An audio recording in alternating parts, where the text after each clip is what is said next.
2024 के चुनाव में मोदी जी कितनी सीट लेकर आ रहे हैं, बीजेपी को कितनी सीटें मिलने जा रही हैं? और जवाब है मोदी जी 200 से कम सीटें ला रहे हैं। अब ये जो जवाब है ये मेरा नहीं है, मेरा बिल्कुल ये जवाब नहीं है, मैं नहीं कह रहा। ये जवाब है मोदी जी के, प्रधानमंत्री मोदी जी के गवर्नर रहे, राज्यपाल रहे सत्यपाल मलिक का, देश के सबसे सीनियर नेताओं में एक सत्यपाल मलिक। और उनका ये कहना है कि जो 400 पार का नारा है, 400 पार 400 पार, इसमें कोई दम नहीं है। सच्चाई ये है कि मोदी जी इस चुनाव में आज की तारीख में 200 से कम सीटें ला रहे हैं। क्या मोदी जी चुनाव की वैतरणी पार कर लेंगे? क्या इस बार मोदी चुनाव जीत जाएंगे, जीत रहे हैं? जो 400 पार का नारा दिया है, आपको मलिक साहब लगता है कि एक मेजॉरिटी में आ रही है इस वक्त बीजेपी की सरकार? नहीं, मुझे लगता है 200 से नीचे ही रह जाएंगे, 400 छोड़िए आप। और मुझे एक बड़े नेता ने कहा बीजेपी के कि अगर ये 200 से नीचे रह गए तो हम ही हटा देंगे इनको। अब एक्सक्लूसिव इंटरव्यू में सत्यपाल मलिक, पूर्व राज्यपाल सत्यपाल मलिक ने मुझे ये भी बताया कि इस बार बीजेपी सबसे बड़ा झटका राजस्थान और हरियाणा में खाने जा रही है। यानी हरियाणा, राजस्थान, पंजाब और इवन दिल्ली, ये जो बेल्ट है, इसमें सबसे करारा झटका बीजेपी को इस बार लगने जा रहा है। और इस सिलसिले में उनका ये कहना था कि कई गलत फैसले, एक के बाद एक कई गलत फैसले मोदी सरकार ने लिए हैं, चाहे वो फिर किसानों का मामला हो, वो चाहे पहलवानों का मामला हो, वो चाहे जवानों का मामला। ऐसे कई फैसले हुए कि कम से कम हरियाणा और राजस्थान, जो बीजेपी का गढ़ रहा 2014 और 19 में, जहां क्लीन स्वीप किया मोदी जी ने, वही गढ़ दरक रहे हैं गलत फैसलों के कारण।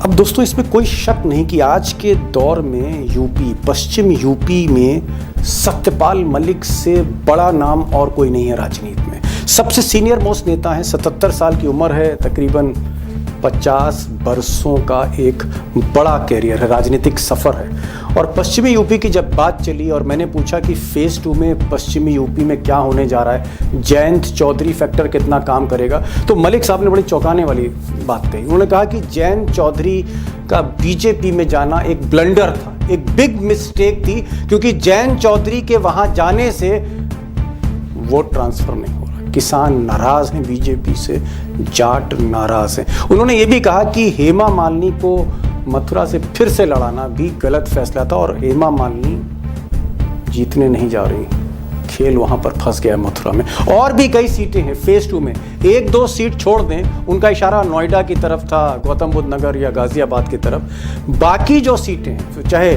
अमरोहा हो, चाहे वो मेरठ हो, चाहे वो मथुरा हो, बागपत हो, सीटें फंसी हुई हैं। दोस्तों, इस इंटरव्यू के बारे में एक बात मैं आपसे ज़रूर साझा करना चाह रहा हूँ कि आज जब मैंने इंटरव्यू लिया, आज उनकी तबीयत, मलिक साहब की तबीयत नासाज थी और नासाज तबीयत के बावजूद वो कैमरे पर आने को तैयार हुए और बहुत बेबाक बातचीत उन्होंने की है, कई बड़े खुलासे किए हैं। इस इंटरव्यू को आप इसलिए आखिर तक देखिएगा, छोटा इंटरव्यू है, क्रिस्प आंसर्स हैं उनके, इसलिए देखिएगा क्योंकि ये जो शख्स है, 77 साल का जो शख्स है, जो 1968 से राजनीति लगातार कर रहा है, पिछले 50 साल यानी 60 का दशक, 70 का दशक, 80 का दशक, 90 का दशक और अब 2024, कई ऐसे चुनाव इनकी आंखों से गुजरे हैं। ये चुनाव लड़े भी हैं, चुनाव लड़वाया भी है, चुनाव देखा भी है। इस चुनाव के बारे में ये जो पारखी आंखें बता रही हैं, मैं कह सकता हूं आपसे कि ये एक असाधारण चुनाव है। 2024 का चुनाव बाकी सब चुनाव से क्यों अलग है, ये भी आपको सत्यपाल मलिक बताएंगे। गुजारिश है इस इंटरव्यू को प्लीज़ शेयर ज़रूर करिएगा। चलते हैं सीधे एक्स गवर्नर, पूर्व राज्यपाल सत्यपाल मलिक साहब के पास।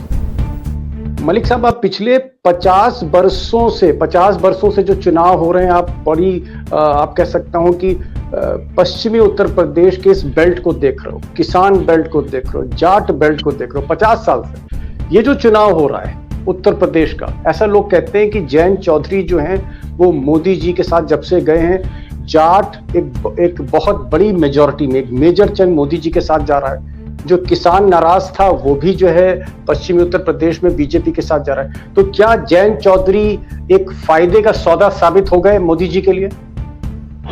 बिल्कुल नहीं हुए, बिल्कुल गलत है। मोदी जी ने जयंत को जो सम्मान मिलना चाहिए था वो भी नहीं दिया है, और लोग इस बात को महसूस कर रहे हैं कि जयंत ने बेमतलब इनके साथ जाके अपनी बेइज्जती कराई है, और लोग जयंत के कहने से कोई वोट नहीं करेंगे। वोट नहीं करेंगे। क्या आपको लगता है जो किसान हैं, किसान मोदी जी के साथ है? क्योंकि बीजेपी दावा कर रही कि जो किसान है उनके लिए जो काम किए गए हैं, चाहे कृषि कानून जो थे उनको वापस लिया गया है, और भी बहुत से वायदे मोदी जी कर रहे हैं। क्या आपको लगता है कि किसान मोदी जी के साथ जा रहा है? बिल्कुल नहीं जा रहा। जो मेरी जानकारी है बिल्कुल नहीं जा रहा है, और मोदी जी को इस चुनाव में काफी खमियाजा उठाना पड़ेगा। आप क्या कहना चाह रहे हैं कि ये जो बागपत है, मेरठ है, बुलंदशहर है, अमरोहा है, मथुरा है, क्या यहाँ नुकसान हो जाएगा बीजेपी को, जहाँ बीजेपी जीतती आई 2014 में? बिल्कुल बिल्कुल होगा, बिल्कुल नुकसान होगा। कारण, एक दो कारण? नहीं, कारण यही है कि यहाँ किसान नाराज है मोदी जी से। इसीलिए नाराज हैं कि उन्होंने किसानों को हर्ट किया है कई मामलों में। आपको लगता है कि ये जो चुनाव जिस तरह से आपकी पारखी आंखें देख रही, ऑब्जर्व कर रही, क्या मोदी जी चुनाव की वैतरणी पार कर लेंगे? क्या इस बार मोदी चुनाव जीत जाएंगे, जीत रहे हैं? जो 400 पार का नारा दिया है, आपको मलिक साहब लगता है कि एक मेजॉरिटी में आ रही है इस वक्त बीजेपी की सरकार? नहीं, मुझे लगता है 200 से नीचे ही रह जाएंगे, 400 छोड़िए आप। और मुझे एक बड़े नेता ने कहा बीजेपी के कि अगर ये 200 से नीचे रह गए तो हम ही हटा देंगे इनको। हम ही हटा देंगे? जी। मतलब आप कह रहे हैं कि अगर मोदी जी की सीटें कम आई तो बीजेपी में भी घमासान होगा? मोदी जी को बीजेपी के बिल्कुल चेंज ऑफ लीडरशिप हो जाएगी बीजेपी में। मतलब आपको लगता है कि मोदी जी अगर कम सीटें लाए, 300 के ऊपर या 272 के ऊपर नहीं पहुंचे, तो बीजेपी में नेतृत्व परिवर्तन होगा? कोई गडकरी, कोई राजनाथ सिंह होंगे? राजनाथ तो नहीं होंगे, गडकरी हो सकते हैं, लेकिन मोदी नहीं होंगे, आपका कहना है? मोदी नहीं होंगे, पक्का नहीं होंगे। एक चीज और जानना चाह रहे थे जी। आपने मथुरा को आप एकदम हथेली की तरह जानते हैं। क्या हेमा मालिनी को तीसरी बार टिकट देना ये सही था, या हेमा मालिनी एक बड़ी एक्ट्रेस हैं और मथुरा में वो जीत दिलाएंगी, या वहाँ भी जाट और किसान और बाकी लोग चाहे मुसलमान हो, कहीं ना कहीं ये सीट मथुरा की फंसी है, हेमा मालिनी ने फंसा दी है? या आपको लगता है हेमा मालिनी आसानी से जीतेंगी? बिल्कुल फंसी हैं और आसानी से नहीं जीतेंगी हेमा मालिनी। कोई कारण? वहाँ ये तो लोग थक गए, इन्होंने कुछ किया नहीं है वहाँ, हेमा मालिनी से ऊब गए हैं, और इनका कोई परफॉर्मेंस वहाँ रहा नहीं है। मलिक साहब, अगर मैं आपसे ये पूछूं, क्योंकि ये जो जिस जगह की मैं बात कर रहा हूँ पश्चिमी उत्तर प्रदेश, आपसे बड़ा कोई एक्सपर्ट नहीं है हिंदुस्तान की राजनीति में। आपसे जैसा सीनियर मोस्ट पॉलिटिशियन अगर देखा जाए तो आज की तारीख में पश्चिमी उत्तर प्रदेश में सत्यपाल मलिक से बड़ा नाम नहीं है। 50-55 साल की राजनीति है। मुरादाबाद, सहारनपुर, मुजफ्फरनगर, कैराना, यहाँ क्या होने जा रहा है? यहाँ सब जगह बीजेपी हारेगी। मुजफ्फरनगर, कैराना, हर जगह? सब जगह। पीलीभीत से वरुण गांधी का टिकट काटा गया, क्या पीलीभीत सीट भी आपको फंसी हुई दिख रही है? 100% फंसी हुई है। 100% फंसी। अगर मैं सेकेंड फेज की बात करूं तो बागपत और अमरोहा, क्योंकि आप तो मैं कह सकता हूं कि जितना करीबी से इन सीटों को वाकिफ हैं, आपकी वाकफियत है इन सीटों से किसी की नहीं हो सकती। बागपत है, बुलंदशहर है, अमरोहा है, अलीगढ़ है, मथुरा है। आपको क्या लग रहा है यहाँ क्या होने जा रहा है? यहाँ एक आध सीट बीजेपी को मिलेगी, वरना सब सीटें बीजेपी हार रही है। 2-3 प्रमुख कारण बताना चाहेंगे मलिक साहब? मुख्य कारण यही है कि यहाँ बीजेपी ने लोगों को निराश किया है, किसानों को नाराज किया है। किसानों के मुद्दे पे बीजेपी कुछ बोली नहीं है, और एक तरह से बीजेपी ने किसानों को हर्ट किया है।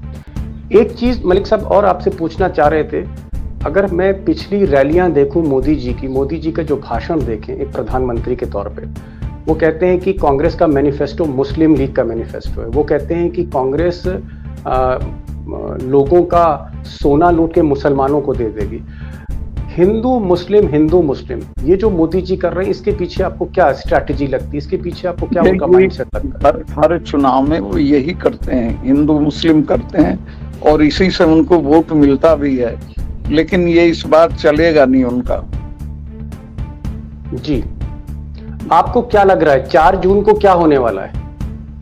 4 जून को बड़े पैमाने पे बीजेपी हार जाएगी और इसका कारण क्या होगा? इसका कारण यही होगा, जो हिंदू मुस्लिम करते थे उसका एक्सपोजर हो चुका है और लोग आज ही आ चुके हैं इनके हिंदू मुस्लिम से। जी, एक चीज मैं और पूछना चाहूंगा, आपको लगता है कि जिस तरह से बीजेपी में मोदी जी शासन कर रहे हैं, आपको वो एक तानाशाह की झलक मिलती है, एक डिक्टेटर की झलक मिलती है? आप गवर्नर थे, कई सूबों के गवर्नर थे, आपने मोदी जी को करीब से देखा है। जी, वो तो उसमें कोई कहने की जरूरत ही नहीं है। वो तो मोदी जी में सारे लक्षण हैं एक डिक्टेटर के। उनकी जो स्टाइल ऑफ फंक्शनिंग, हाँ, वही स्टाइल ऑफ फंक्शन वही है कि या तो मैं या कोई नहीं। जी, एक चीज और पूछना चाहूंगा मैं आपसे, आपको लगता है कि जिस तरह से बीजेपी पैसे का खर्च कर रही है या इलेक्टोरल बॉन्ड का जो मामला है, या जिस तरह से एक लेवल प्लेइंग फील्ड होनी चाहिए, क्योंकि कांग्रेस का कहना है कि उसके अकाउंट फ्रीज कर दिए गए हैं, इसी तरह की बातें और भी विपक्ष कर रहा है कि रैली करने तक के पैसे नहीं हैं, और जिस तरह से एक आप कह सकते हैं कांग्रेस के खाते सीज किए गए हैं, क्या एक लेवल प्लेइंग फील्ड आपको दिखती है या नहीं दिखती है? नहीं है, बिल्कुल ना बराबरी है एक तरह से। एक मलिक साहब, अंतिम सवाल, आपने 1970 के दशक से आप चुनाव देख रहे हैं, बल्कि 60 के दशक से आप चुनाव देख रहे हैं, एक बहुत लंबा पीरियड आपने चुनाव देश के देखे हैं। ये चुनाव जो 2024 का है, ये 70 के दशक, 80 के दशक, 60 के दशक, 90 के दशक, पिछले 40-50 वर्षों से ये चुनाव अलग क्यों है? 3-4 कारण आप बताना चाहेंगे? ये अलग इसी कारण है कि इसमें जो रूलिंग पार्टी है वो नाबराबरी का चुनाव लड़ रही है और रूलिंग पार्टी को बढ़त है कई मामलों में और दूसरों को नहीं है। आप हरियाणा और राजस्थान भी गए थे, हालांकि आपकी तबीयत नासाज है, लेकिन आप राजस्थान गए, हरियाणा गए। क्या आपको लगता है कि हरियाणा और राजस्थान में भी बीजेपी की हालत पतली है? क्या बीजेपी चुनाव हार सकती है? राजस्थान में तो 100 सैकड़ा हारेगी, हरियाणा में भी 100 सैकड़ा हारेगी, पंजाब में कुछ नहीं है बीजेपी का। हरियाणा में आपको क्या लग रहा है, जाट और किसान नाराज हैं? बहुत ज्यादा नाराज है। यानी ये जो 10 सीटें मोदी जी पिछली बार जीता, 2014 में 10 सीटें जीती, 2019 में 10 सीटें जीती, आपको लगता है ये 10 की 10 सीटें फंसी हुई हैं? क्या बीजेपी 10 में से 5 सीट 6 सीट जीत ले जाएगी हरियाणा में? एकदम फंसी हुई। राजस्थान, उसके बारे में कुछ कहना चाहेंगे, क्योंकि आप बहुत अच्छी तरह से राजस्थान को जानते हैं। 25 सीटें राजस्थान में तो मैं बहुत गया हूँ और अभी हाल में भी गया हूँ, वहाँ कोई सीट इनकी नहीं आ रही है। क्या बात कर रहे हैं मलिक साहब, आप कह रहे हैं कोई सीट नहीं आ रही राजस्थान में? बिल्कुल नहीं आ रही है, कोई सीट नहीं आ रही है, इसी तरह से नहीं आ रही। नहीं तो क्या ये राजपूत आंदोलन है, किसान आंदोलन, क्या वजह क्या है? या वहां पर मुख्यमंत्री नौसिखिया है? नहीं, वहाँ राजपूतों की नाराजगी भी है, किसानों की नाराजगी है, जाटों की नाराजगी है, कुल मिला के नाराजगी है सरकार से। एक चीज चलते चलते दिल्ली के बारे में बता दीजिए, दिल्ली को तो आप बहुत अच्छी तरह से जानते हैं। केजरीवाल को जेल भेजने के बाद आपको क्या लगता है दिल्ली में क्या होने जा रहा है? ये बहुत गलत काम किया इन्होंने, इसका बहुत बुरा असर होगा और केजरीवाल को जेल भेज के अपना नुकसान किया है। मतलब आपको लगता है कि पिछली बार 7 सीटें दिल्ली में जीती थी, इस बार दिल्ली में मुकाबला फंस रहा है, आपको दिख रहा है ऐसा? हाँ, बिल्कुल फंस रहा है। मलिक साहब, आपने हमारे साथ समय निकाला और मैं चाहूँगा कि अगर आप कोई संदेश देना चाहें आखिर में। आपकी तबीयत ठीक नहीं, मैं माफ़ी चाहूँगा आपको, मैंने बीच इस हालात में मैंने आपको तकलीफ दी। अगर कोई मैसेज आप देना चाह रहे हो देश को, अगर आप कुछ कहना चाह रहे हो। मैं तो यही कहूंगा कि ये नाउ और नेवर है, और इस पे चूक जाएंगे तो फिर देश में कोई चुनाव नहीं होगा। इस बार का चुनाव मजबूती के साथ किसानों को हरा देना चाहिए बीजेपी को, वरना फिर कोई चुनाव नहीं होगा। मतलब आप कह रहे हैं कि मोदी जी अगर आ गए तो इस देश में 2029 में चुनाव नहीं होगा, उसके बाद चुनाव बिल्कुल नहीं होगा। क्या संविधान भी बदला जा सकता है? कुछ भी हो सकता है, anything can be done. Satpal Malik साहब, ईश्वर से कामना है कि आप जल्दी स्वस्थ हों, आप फिर से स्वस्थ हों, और आपसे इस तरह के जो इंटरव्यूज़ होते हैं मुझे लगता है कि बहुत रोशनी डालते हैं, क्योंकि आपका जो तजुर्बा है कहीं ना कहीं उसका कोई जोड़ नहीं है। आपने बात करी इस अस्वस्थ होते हुए भी, मैं बहुत बहुत शुक्रिया अदा करूंगा अपने दोस्तों की तरफ से।